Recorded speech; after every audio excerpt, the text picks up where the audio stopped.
Hi. So we have arrived at the FX's Bear Season 3, and we've all seen the direction this show is taking. Majority of fans are hoping and wishing and praying. I wouldn't even want to do it without you. For Sydney and Carmy to become a focus for the show so that we can witness their romantic potential. However, the clear issue that prevents these two from being together, outside of the writer's room of course, is that Carmen clearly is not ready for a relationship. And the show has cleverly revealed his deep-rooted trauma that continues to prevent Carmy from being capable of participating in a healthy, loving relationship. And not just a romantic one, but any type of relationship.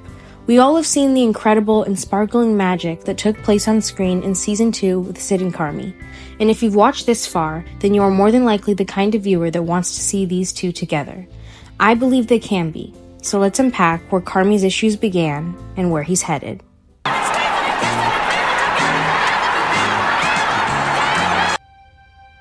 Part 1. Carmy's childhood. We have enough background and flashbacks to begin to piece together Carmy's emotionally unstable and unsafe household he grew up in as a child. Carmy grew up with his mother and father and two older siblings, Sugar and Mikey, along with a large toxic group of extended family which produced chaotic family gatherings and horrifying holidays to remember. Seven Fishes established Carmy's anxious relationship with his mother while reminding us that his father has been absent from his life for years. Most likely he passed away, leaving Carmy with only one male figure to look up to, his older brother Mikey. His uncle is a healthier father figure, but they never seem that close in the show. What I mean by this is not that they're not close, because obviously they are. Obviously they love each other, right? He's putting a bunch of his money into the restaurant. But I just mean that, he's not a replacement of his father. Cicero's not, there for Carm every time, he needs him emotionally necessarily. Carmy grew up with an extremely in-your-face family, always a constant in his life, but emotionally very distant, since their initial reaction to any given situation is to make the issue grow and fester.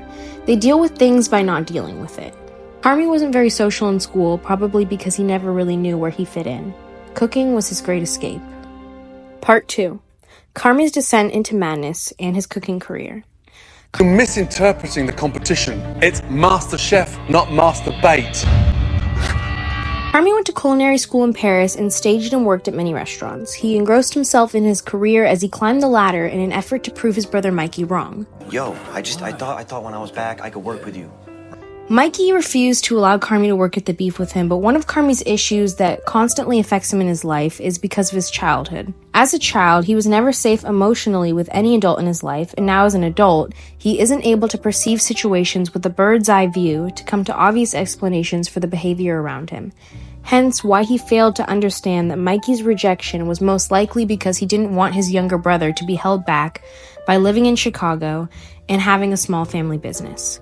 Mikey knew deep down that Carmen was more talented than anyone in their family and pushed him away in an effort to help him succeed. But Mikey was unfortunately akin to painkillers and most likely other addictive substances, so his erratic tendencies and unhealthy coping mechanisms caused him to fail Carmy when he didn't communicate to him why he didn't want him working at the beef. Carmy most likely felt rejected by most of his family and chose to isolate himself in his work, probably the only environment where he felt a sense of order and importance. Carmy became a workaholic, and his deep dive into cooking wasn't mere dedication, it was an obsession, and his way of coping with the trauma and darkness. Adding to his developing anxiety, we were introduced to Carmy's boss, Chef David, portrayed by Joel McHale, who Carmy allowed to abuse him emotionally because that was the kind of language and behavior that Carmy perceived as normal. Do we have a problem? Do we have a problem? His normal. During this time in his life, Carmy deeply craved approval and praise by people he respected, so he chose to endure the mistreatment in the kitchen instead of walking away. This was likely because praise from his family never felt real to him or built his self-esteem. Essentially, Carmy's upbringing led to his spiral in his 20s as he became a world-class chef and dug himself into a deeper and deeper hole. Part 3. Present-day Carmy.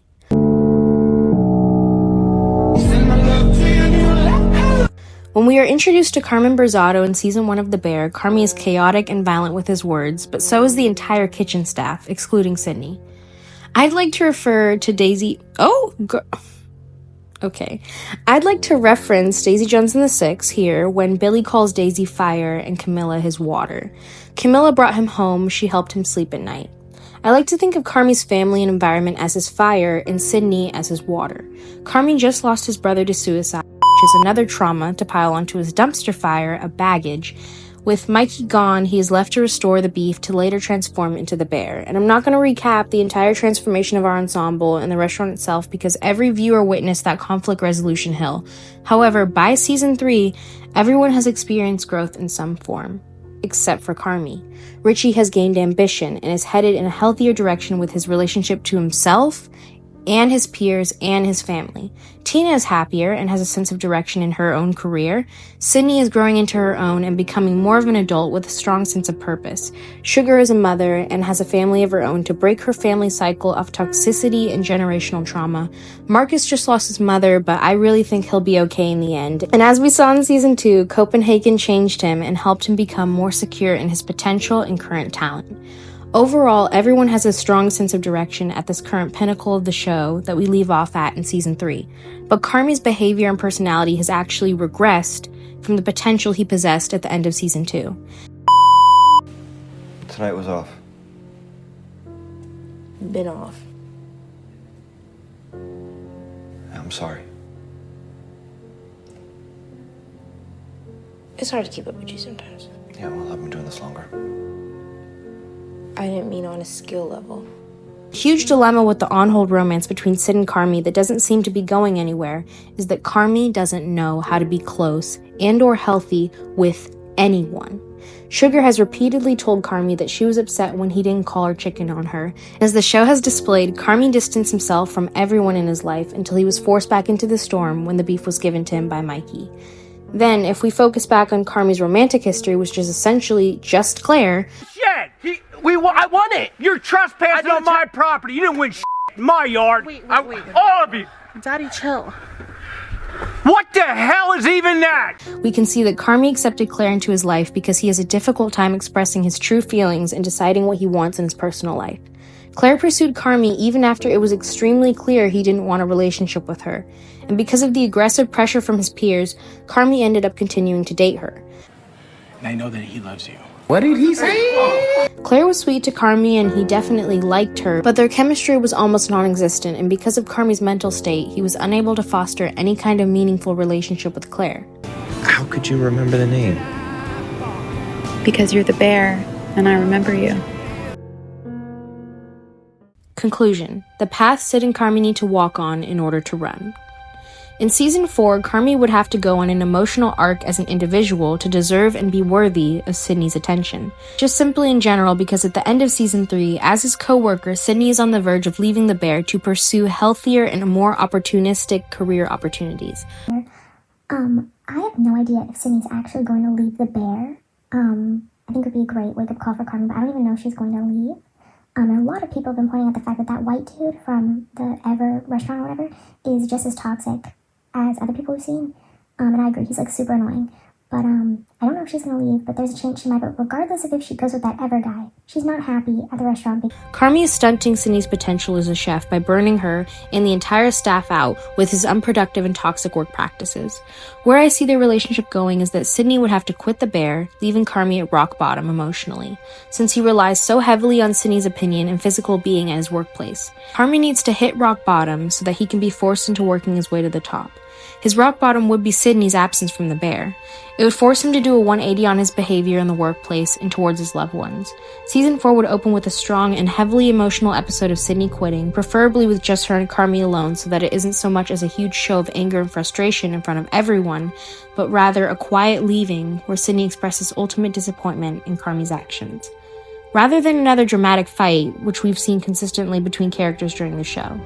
This would transition into Carmy attempting to change his ways through the course of a few episodes, juxtaposing with Sydney's exploration and quiet success in a new restaurant with new people. The other characters could be showed solely to bounce off of Carmy and display his new behavior and attempt at change, rather than letting them have entire episodes which steals the spotlight from Syd and Carmy. The ultimate success of this show would be honing in on Syd and Carmy's relationship, instead of trying to make viewers invest in the entire ensemble for 30-minute stretches or entire episodes like in season 3. The show needs a balance, and it also needs proper romance, which was unachieved with Claire since no watchers of the show enjoyed her relationship with Carmy. I am on the 3rd day of my cleanse diet. All I have to do is drink maple syrup, lemon juice, cayenne pepper, and water for all 3 meals. And honestly, as a character, she was incredibly boring. After Syd and Carmy progress on their own and reconcile with a friendship outside of their respective work, there would be a genuine shot at romance between them that could be explored in the following seasons or episode. Sydney has always been ready for Carmy, since her home life is loving and healthy, and she doesn't hold on to her demon like Carmy does. Carmy's crippling anxiety prevents him from growing whatsoever as a person. His anxiety and darkness is personified as the bear, a creature that consumes him, stops him from living, lurks in his darkest places, and eats him alive. Carmy struggles with a constant battle of the mind and heart, and until he wins that battle, he will never be able to love others the way they love him. I bet it felt really good wearing it. Yeah, it did. When you got that call, the 3-star call. No. You look nice. Oh, thanks. And then just say more, please. You could do this without me. I couldn't do it without you. Yeah, you could. I wouldn't even want to do it without you. You're not alone, Syd.